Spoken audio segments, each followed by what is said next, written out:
Serikali ya awamu ya sita imefanya mambo mengi sana kwenye halmashauri yetu. Yaani mambo ni mengi, siwezi kuyasema, lakini nitatoa mfano tu. Mfano wa kwanza, kwenye kata yetu ya Rudete imeweza kutuletea shule 5 shule za sekondari, imeweza kutuletea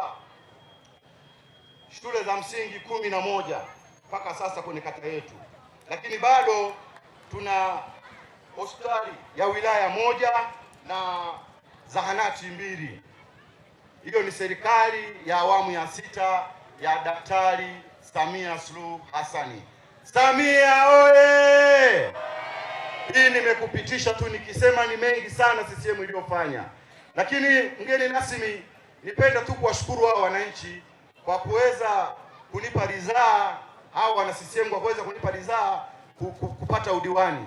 Lakini mgeni rasmi, nilipofika kwenye baraza letu, waheshimiwa madiwani waliweza kunipa nafasi ya kuwa mwenyekiti wa halmashauri.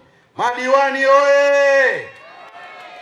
Na halmashauri yetu ya Geita DC inatengenezwa na majimbo matatu mheshimiwa.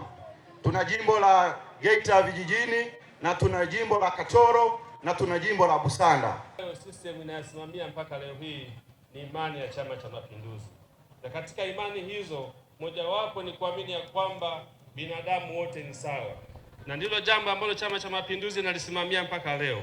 Na ndiyo maana Chama cha Mapinduzi hakina ubaguzi kwa Mtanzania yoyote, iwe ni kwa kabila, sura, rangi, imani au mahala anapotoka.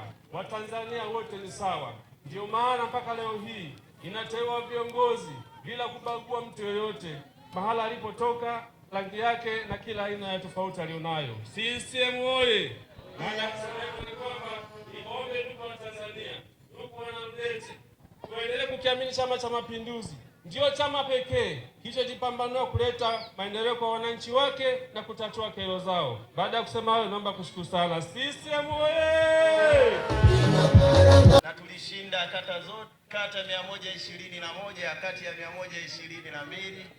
Kwetu sisi ni ushindi mkubwa sana, lakini mgeni rasmi, haya hayakutokea isingekuwa kazi nyingi zilizofanywa na Daktari Samia Suluhu Hassani, hasa kwenye mkoa wetu, haya yote yasingekuwa yanazungumzika. Tumeshinda uchaguzi kwa sababu tulikuwa naye kiongozi ambaye tulimpa dhamana ya Chama cha Mapinduzi kupeperusha bendera, lakini ndiye aliyekuwa rais wa Jamhuri ya Muungano wa Tanzania. Amefanya kazi nyingi ndani ya nchi yetu na hasa kwenye mkoa wetu wa Geita. Ndio maana unaona wanachama wa Chama cha Mapinduzi na wasio wanachama walijitokeza kwa wingi kupiga kura na kukipa kura nyingi Chama cha Mapinduzi.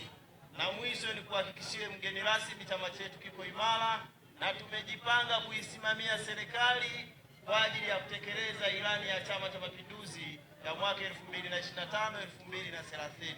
Yale waliokwisha zungumza wasemaji wote waliotangulia, kuanzia wa kwanza mpaka aliyemaliza sasa, ni maneno ya CCM na mwenyekiti wa CCM ni mimi. Chukueni hayo. Jambo la pili,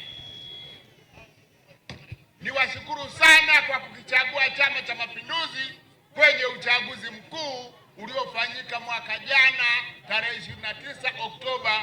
Mungu atubariki sote kwa kuendelea kuheshimisha sisi. La tatu, uchaguzi umekwisha. Tufanye mambo mawili wana sisi. Jambo la kwanza, tuisimamie serikali yetu itekeleze ilani yetu. Lakini jambo la pili, tuendelee kuipongeza serikali yetu mahali inapofanya vizuri. La nne na la mwisho, serikali ya mkoa wa Geita chini ya Mheshimiwa Sigera, Chama cha Mapinduzi tunawashukuru sana, na tuwatake sasa, uchaguzi umekwisha, katekelezeni ilani kwa kuwa watendaji wazuri wa kuwahudumia Watanzania. Tunahitaji huduma bora kwa wananchi hawa waliokiweka Chama cha Mapinduzi madarakani.